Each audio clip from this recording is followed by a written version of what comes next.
I'm trying a new greeting because my mom has been playing, you know, the song The Get Up. She's been playing that on constant repeat around our house, so it's kind of in the back of my head. To the left now. To the right.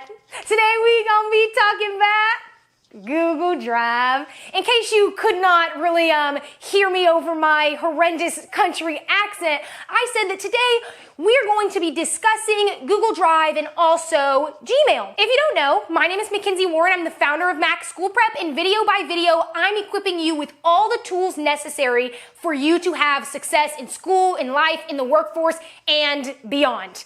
With that said, I want to encourage you to go ahead and give this video a thumbs up, hit the subscribe button, and also hit the notification bell so that you can stay in the loop. Okay, let's get it.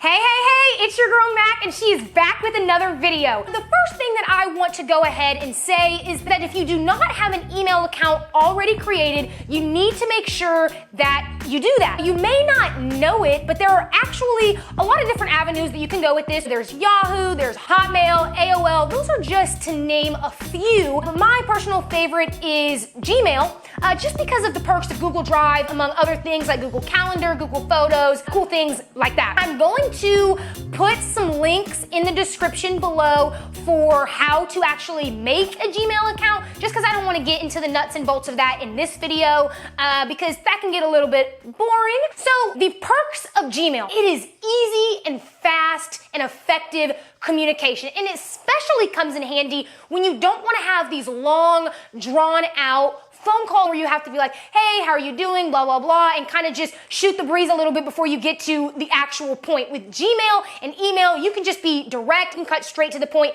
without all of the fluff. Another reason that having an email account is so important is because people in the business world, you know, lawyers, doctors, when you go online and you Google their name because you maybe want to get a hold of them for some reason, they are not handing out their personal phone number. Instead, they have their email address, and that also, just aside from the business world, I mean, this goes for your coworkers, this goes for your teachers, your principal, your things like that. Email is going to be the best way for you to get a hold of them. And something really awesome is, you know, sometimes you may find yourself in, hey, I have a question about, you know, this homework assignment, or I need some more clarification on whatever I'm working on, and it is not taboo to send an email to your teacher or really to anybody over the weekend. You never have to feel bad for sending somebody an email over the weekend, because if they so choose, they can always answer you when they get back to work, or they might just choose to answer you then. So just knowing that it's never taboo to use email is always great. Another thing is that emailing can be a lot better than texting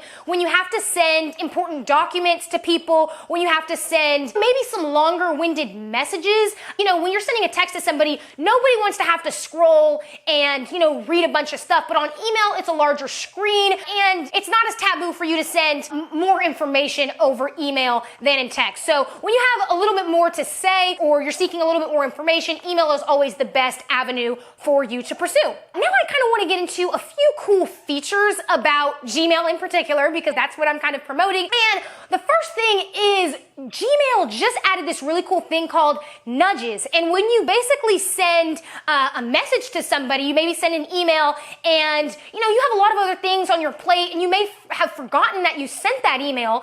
Gmail gets back to you and puts it all the way back at the top of your inbox and says, hey, you sent this message 3 days ago, you haven't had a response, follow up. And you know, you don't have to worry about, hey, did I send that email? Did they respond? Blah, blah, blah, because Gmail keeps track of all of that information. And the same goes for if somebody sends you an email. Sometimes I find myself opening emails, but I may be in the car or something like that, and I can't always respond in that moment. And then, you know, life happens and I get busy and I forget. And Gmail is really cool because it's like, hey, you were sent this email, blah, blah, blah, time ago. Did you want to respond? And so it just kind of makes sure that I stay on my toes, I stay on my game. In the event that life happens and you get busy and you forget. Another really great thing about Gmail and other email servers as well is doing group emails. And so basically what that means is sending an email to a bunch of different people. You can basically have more than one recipient. Another thing is copying and blind copying. So let's say I want to send paper to my teacher, but I'm going to copy the teacher's assistant on there just so that it's, hey, if the teacher's like, I didn't get your email, I can say, hey, well, I copied the teacher's assistant on there. They received it and they can see on their end that it was also sent to the teacher. And so that can maybe kind of save you in certain situations. Or if you have information that you want to send to one person,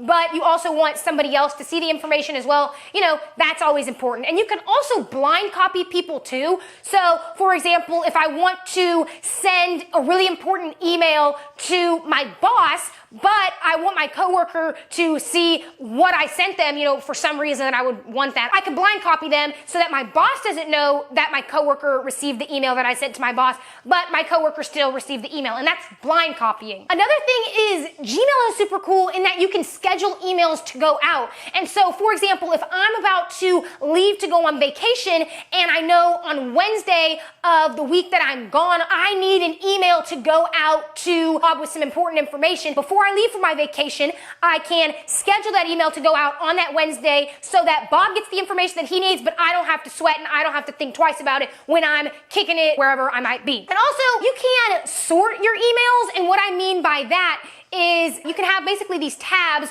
on one of the sidebars on your Gmail screen, and you have a bunch of emails from, you know, your boss and your work environment, and then you also have another bunch of emails maybe from, you know, school or something, and you want to keep them separate so that you're easily able to access each of those different types of emails. Then you can put them in these folders in the sidebar, and you click under the tab that says work, and then all the emails that you want to be in that work folder can be there, easy access, and you don't have to go back and kind of sort through all your other emails. Another great thing about Gmail and also other email forums is you can have the app on your phone. We're so high tech nowadays. I have a Gmail app on my phone so that if I'm on the go and I don't have my computer readily available, I can still check my emails, and maybe if the response is something quick, I'm able to do that right then and there. Just so that this video doesn't have to be too long-winded, I'm going to put a link in the description below regarding basically how to navigate some of the basic and fundamental features of Gmail so that you are pretty proficient in terms of that. Now, the other thing that I want to get into is Google Drive. And Google Drive is literally just the most amazing creation ever.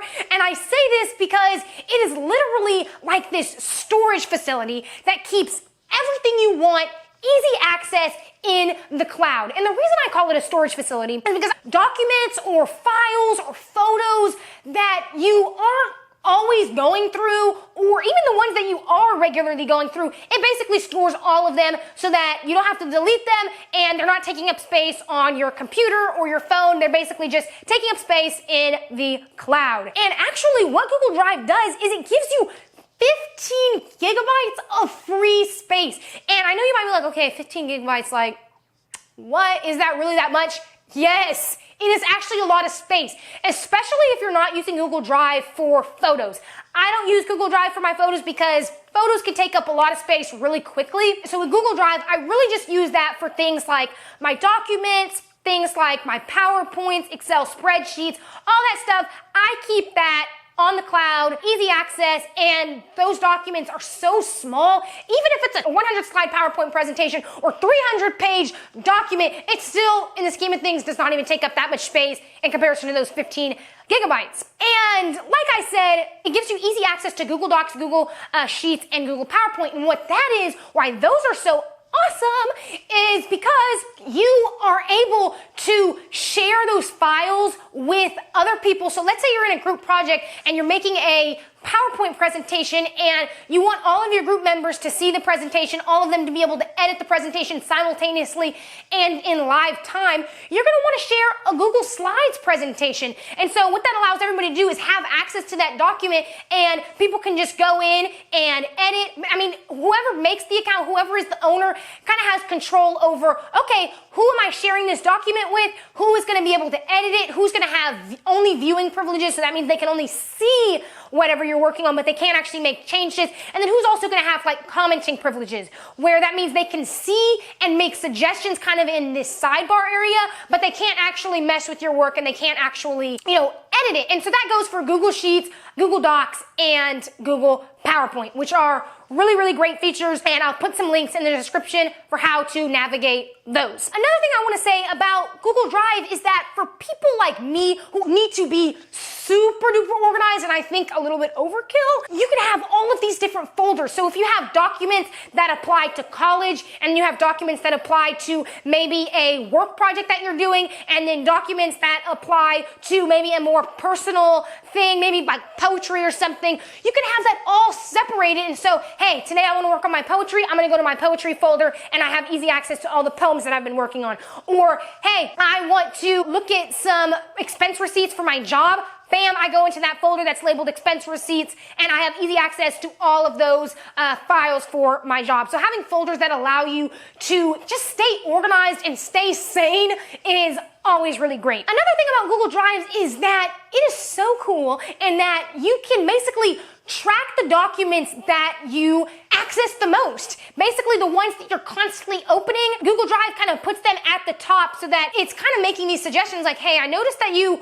access and you open these documents a lot. Here you go. I have it quick access for you so that you don't have to go and search through all your different folders. And just like with Gmail, Google Drive also has an app for your phone that you can download. It's free, it's great. And so like I said, sometimes when I don't have immediate access to my computer or I'm on the go, a thought pops into my head and I want to add it to one of my documents on there, I can access it right from my phone, do it, and then not think about it. And then when I get home and I have access to my computer, it's there and I don't have to worry about, oh, what was I thinking about earlier? What was that great idea? I don't even have to worry about that. And like I said, I'm gonna go ahead and put a link in the description for how to navigate Google Drive and then all of its cool different features, such as Google Docs, Google Sheets, and Google Slides. So having that information so that you can become proficient in that aspect as well. And so with all of that information said, I hope you found just a little peek into the world of Gmail and Google Drive really helpful, because the bottom line is just having an understanding of how to leverage these basic modes of